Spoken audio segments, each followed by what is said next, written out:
Listen. Years ago, when I first started writing, I had an audience of one. As I finished every poem, personal essay, or signed paper, I dialed my dad to read it aloud. He always picked up the phone. I knew I was calling him at work. I might have interrupted him when he was seeing a patient, or later when he was sitting behind the CEO's desk at Wheeling Hospital. But he always took my call. He didn't just answer. He made the time to listen to me read. I know I could have just read it aloud to myself. Walking around the room while reading to an imaginary audience, my ears might have caught what my eyes missed. It was different when I read it to my dad. Awkward phrasing, repetitive words, convoluted sentences suddenly became obvious and unacceptable. Dad's request for me to repeat that last paragraph would always reveal a confusing tangle of ideas ripe for an edit. Reading to my dad forced me to slow down. Each word must be processed and pronounced, creating a more thorough examination of my work and revealing its natural rhythm and flow. Good writing has a cadence that feels right when spoken. My voice was my most powerful editing tool, and my father, my most ardent audience. I highly recommend it. My writing and I were a little lost after Dad died, until I started writing these walks and reading them to Rick Paolina. I am blessed that he wants to hear each one. I guess you could say he gets the audio version before anyone else does.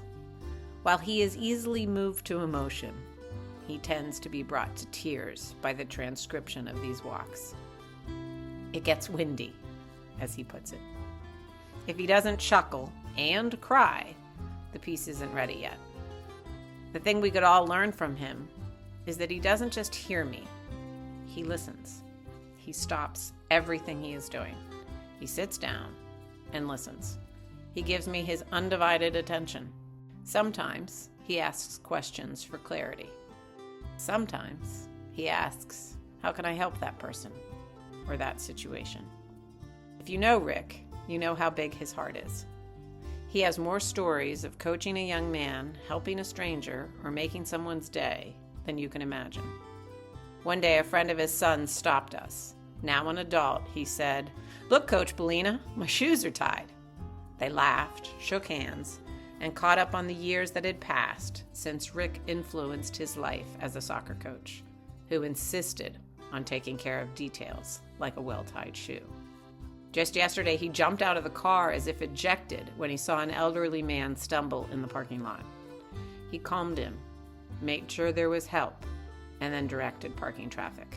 When Luke produces the audio for this walk, he will hear more tangential greetings of, "Hi, how's your day going?" Hi there. than on any other walk.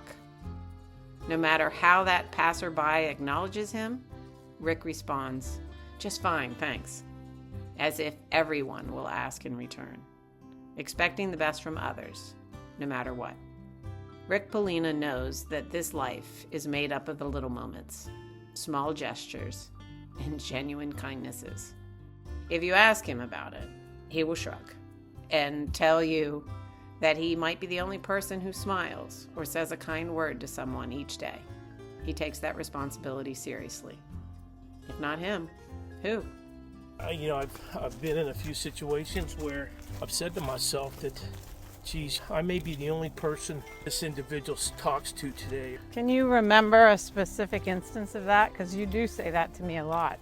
Yeah, so the one that comes to my mind that I usually end up getting choked up a little bit about is when I volunteered with Bruno at Catholic Charities for Thanksgiving one year. In addition to serving the community at their establishment, they also deliver Meals on Wheels every day, 7 days a week. And somehow something got mixed up in one route that people didn't show up. So there were folks who were not going to get their food unless they could figure out the backup plan. We decided that we would take the meals and deliver them to those folks. I don't know, we had probably 40 or 50 meals. A lot of them went to like housing developments. When we pulled up to a really nice house, I took the meal, went up, knocked on the door, and this beautiful lady came to the door dressed like she was going to a ball. And she had her makeup on and her hair was done, and she opened the door and I said, "Hi, I have your Thanksgiving meal." And she goes, "Oh my, I've never seen you before." I said, "No, there was a mix-up and we're new." And she couldn't thank me enough. And I know you have no idea how much it means to me to be able to do this for you.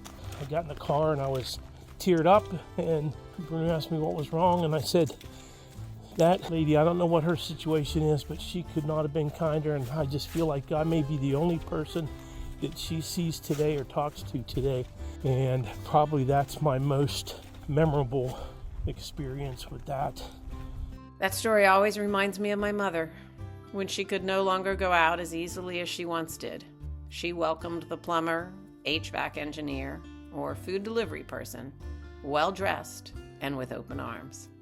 She would text me and tell me about how nice the young man or woman was. She would also share some part of their life story, as if she had had a visitor over for tea. I can just picture her sitting there perfectly dressed for the cable guy, making him feel like the most important person of her day. I know he left there a little happier than when he arrived. She was always like that.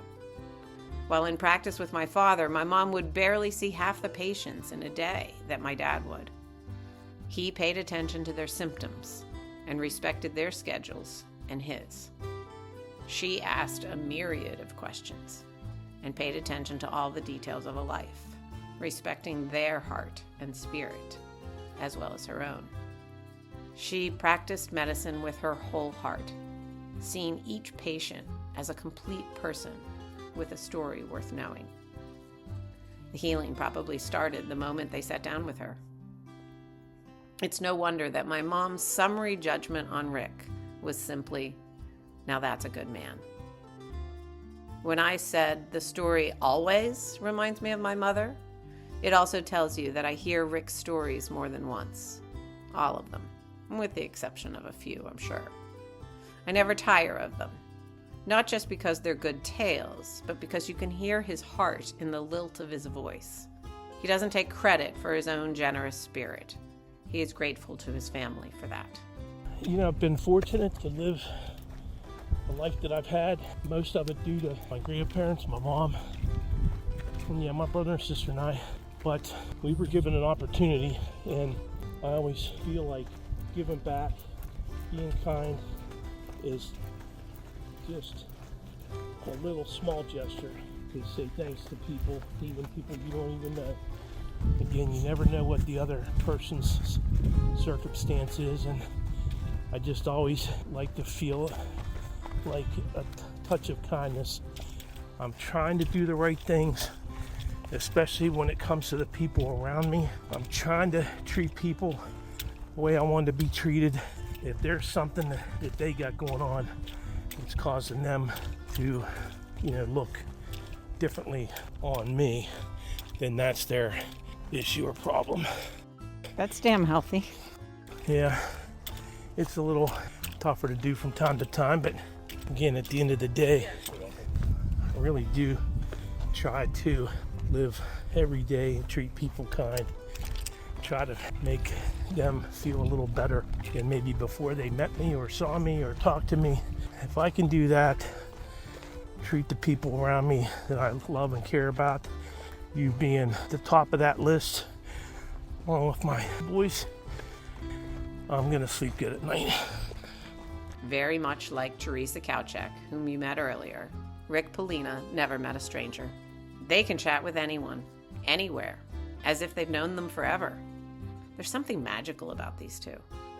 They carry a spirit that transforms awkward Uber rides into meaningful connections and turns checkout lines into opportunities for genuine human contact.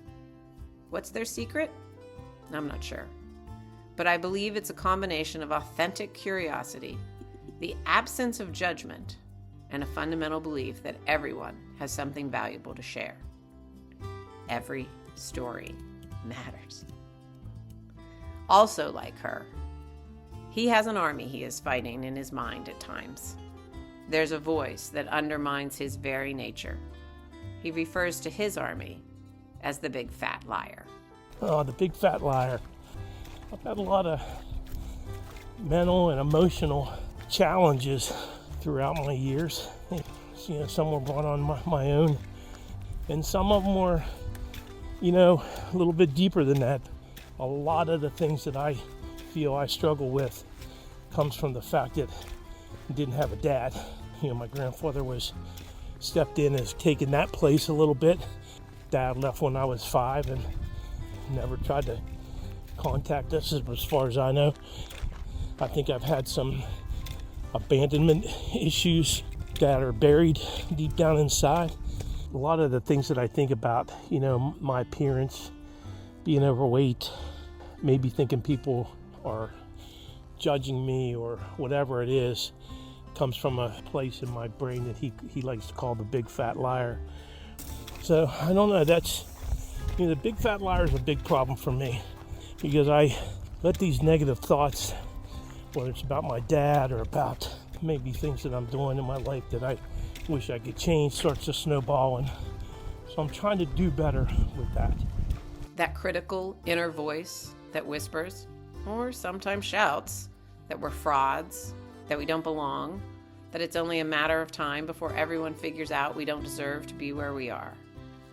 The imposter syndrome does seem better identified with the more visceral label, the big fat liar. The real danger, as Rick points out, is how quickly these thoughts compound. One negative thought leads to another. Soon a single mistake becomes evidence of your entire unworthiness. A moment of uncertainty spirals into questioning every decision you've ever made. Who among us hasn't been there?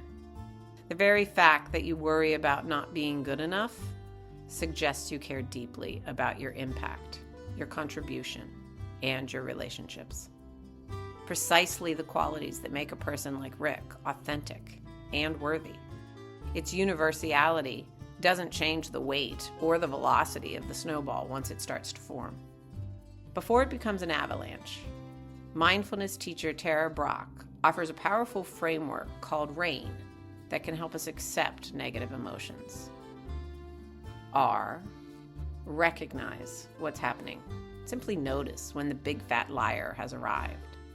There's that feeling of being not enough again. A, allow the experience to be there.